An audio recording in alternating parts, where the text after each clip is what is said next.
So, generally speaking, I don't think I possess that many hot takes in the book world. That might make me boring, but I think the most you'll ever hear from me is that people have a hate for rainbow bookshelves. I don't think they look that bad. However, there is one thing that I've always been quite passionate about, and that is specifically about book adaptations. Because I have spoken about this on social media a couple of times, in the fact that I am a book to movie adaptation hater. If you ever have the opportunity to adapt a movie into a book, don't choose a movie. TV show. And that is not because I hate specifically the movie format.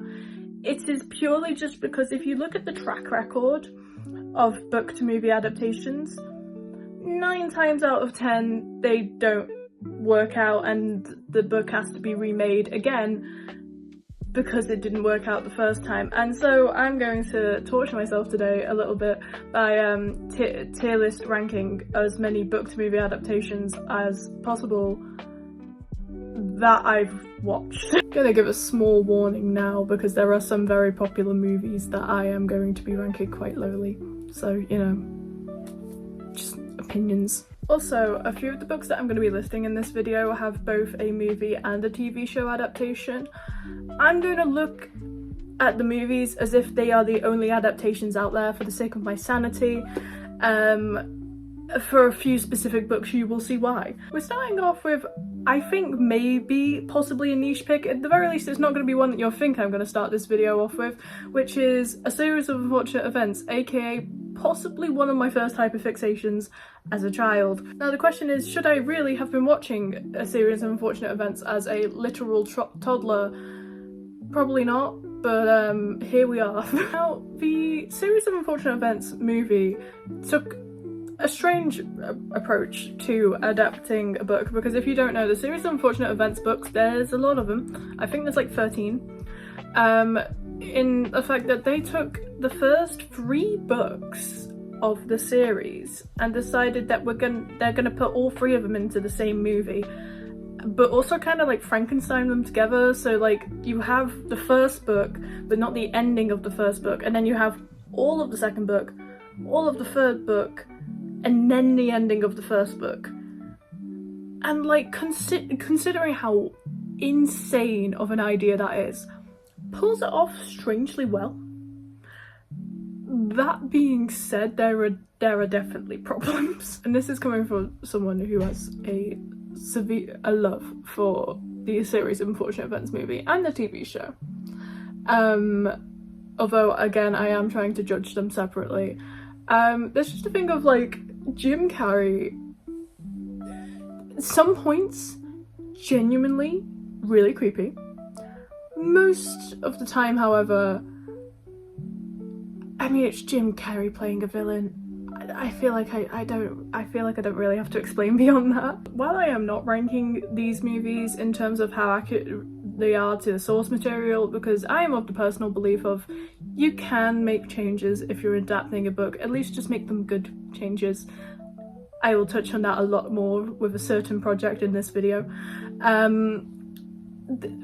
The way that they had made the movie, and I do give them props to somewhat successfully pulling off adapting 3 whole books in 1 feature-length movie, it didn't seem like...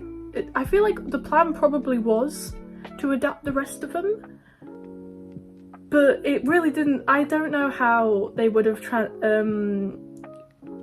transitioned between the ending of the movie and Austere Academy, which would be... No, sorry, not Austere Academy. Oh, what's it called? Is it like Miserable Mill or something like that? Whatever the next one is. Where they're like working in like a lumber mill or something like that. Like I'm sure there would have been a way, but it did really feel like Nickelodeon was shooting themselves in the foot. That, we're gonna put it in like B. Do I want to put it in B? I'm gonna put it in C tier, because it's not, on the whole, it's entertaining.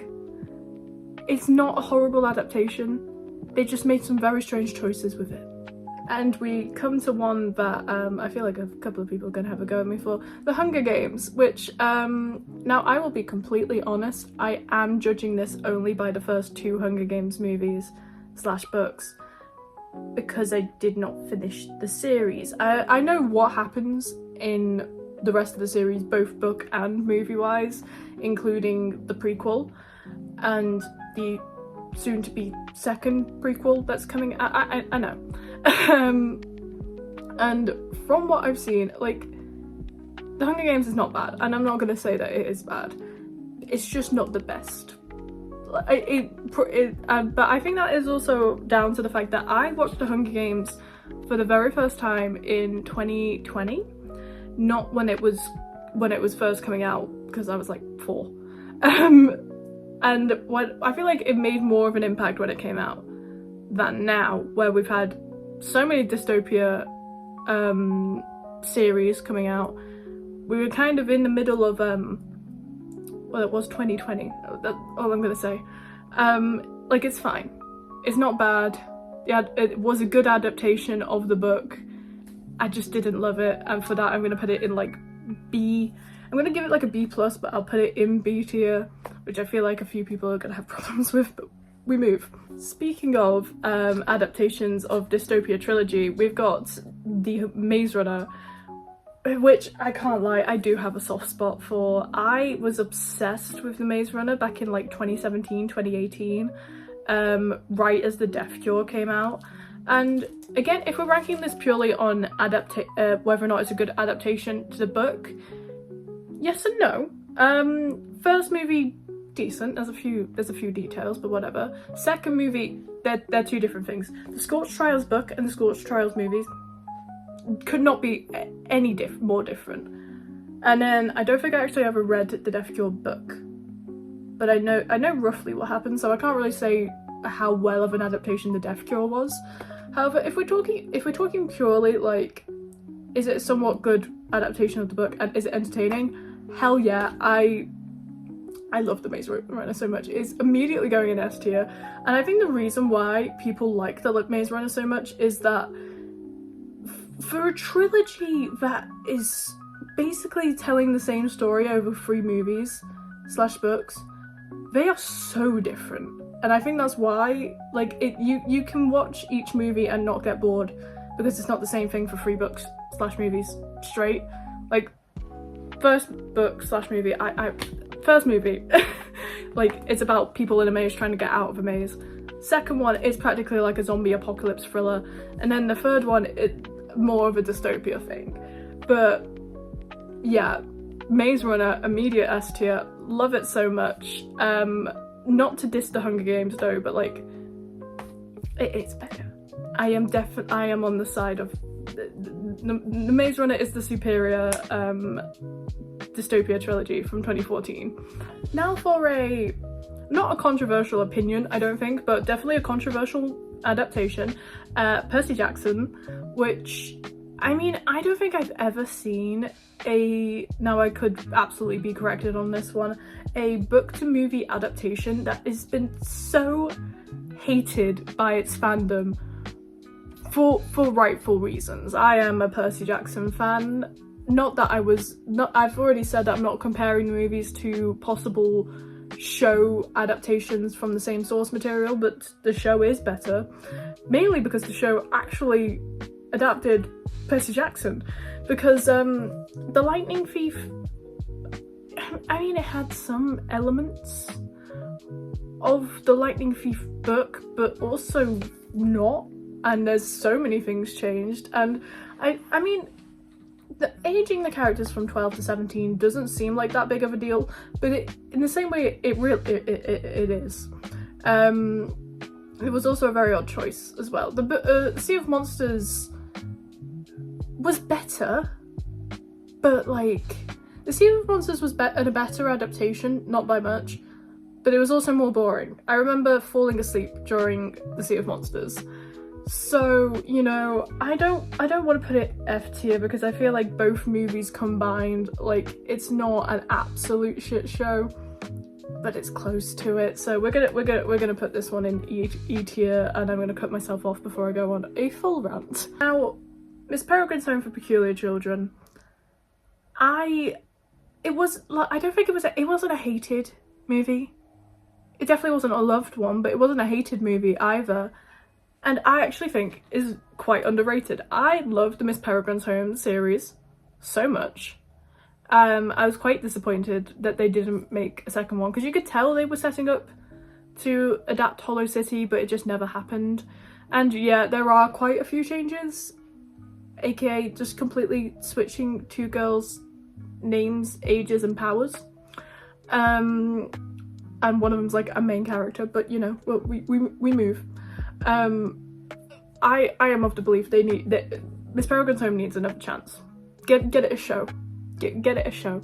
That right. Actually, you know what? I did say earlier that if you're ever adapting a book, make a show, not a movie. Strangely, this is one of the few books that did not suffer from being a movie. I think it told as much as it could, and it didn't feel rushed. It just, like, it was an okay adaptation. It was fine. It was decent. I'm gonna give it, I want to say I would give it a B, but I feel like putting it on the same level as The Hunger Games feels a bit wrong. Yeah, actually no, I am gonna give it a B. Yeah, Miss Peregrine's Home, get a B. Please, someone make another adaptation. If they're doing it for Harry Potter, they can do it for Miss Peregrine's Home. Now, completing the trilogy of extremely popular YA dystopia book to movie adaptations, Divergent, which, I mean, I feel like I like Divergent more than possibly other people like Divergent, but I think I can also accept that Divergent really should have just been one book / movie. They shouldn't have gone past the first one in both the books and the movies. Like, right, okay, for illustrative purposes, right, the reason why I read Divergent is because we were studying dystopias when I was in high school many years ago, aka 2018, and we were gonna watch the movie in class. I was like, you know what, I want to read the book first. I read the first book overnight, loved it. Went to read Insurgent, read that also in one night, didn't love it as much, but it was fine. Started Allegiant. I still haven't finished Allegiant. It has been 7 years. It's still on my bookshelf. I don't think I'm past the second chapter, which also goes the same for the movie. I've watched the first two movies, haven't watched Allegiant / Allegiant Part 1, because if you don't know about the lore of the Divergent movies, the last book was actually meant to be 2 parts, Allegiant, and I want to say it was Ascendant. Ascendant never came out, it never got made, because Allegiant did that badly, and I can't believe they were even going to try to stretch Allegiant into 2 movies, which I guess, yeah, The Hunger Games did it, but also The Hunger Games had content to work with. That being said, I'm not going to put Divergent into an F tier purely because Divergent, the movie Divergent, pretty good. The series Divergent, oh my god, so E. Now, Percy Jackson, I still do believe, is one of the few times that a book has been adapted into a movie and the fandom hates the movie. However, a very, very close second is Shadowhunters, and while Shadowhunters was an interesting source material to work with, I have read the full series. I can't lie, I feel like I could have loved Shadowhunters, the book series. Something about it though, couldn't get into it. I've read it all, didn't love it. Watched the show, enjoyed the show in the same way that I would pretty much any type of show that came out around that time, like, what was I watching, Teen Wolf? The movie, however, I would not have watched the show or even read the books if I had not watched the movie first, because, again, English class, my high school was putting me onto some stuff. We watched The Mortal Instruments while in class one day, and we didn't quite get to the end, and I found out we weren't going to watch the end, and I was like, excuse me, I need to know what happens. Jamie Campbell Bower, I need more of him in my life. So I went home and watched the full movie, and I was like, great, where's the second one? Found out they never made a second one, watched the show instead. However, for those reasons, clearly from an enjoyability level, Shadowhunters is a decent movie, which I feel like a few people might disagree with me on, but I enjoyed it, so whatever. I'm aware that it's a terrible adaptation. Trust me, I am aware. purely from an adaptation standpoint, the show is slightly better at it. However, the movie is enjoyable and I think is actually underrated. Unlike Percy Jackson, where I feel like there are similar situations. No. So I'm going to put Shadowhunters at a C. We'll see how people feel about that, but you know, this is one I feel like not many people think of in terms of ranking adaptations of books. However, I couldn't not include it, and that is Narnia. I know I've said a lot in this video, like, oh, I love this series, I love that series. This is my ultimate one. There is no movie/book series that I will ever love more than Narnia. And I have watched it since I was a very young child, because the first movie came out the year I was born. The second one came out, I believe, when I was 3, and the third when I was 5? I think so. Anyway, so I watched, except for the first one, obviously, I watched these movies as they were coming out when I grew up, and I have rewatched them so many times in my life.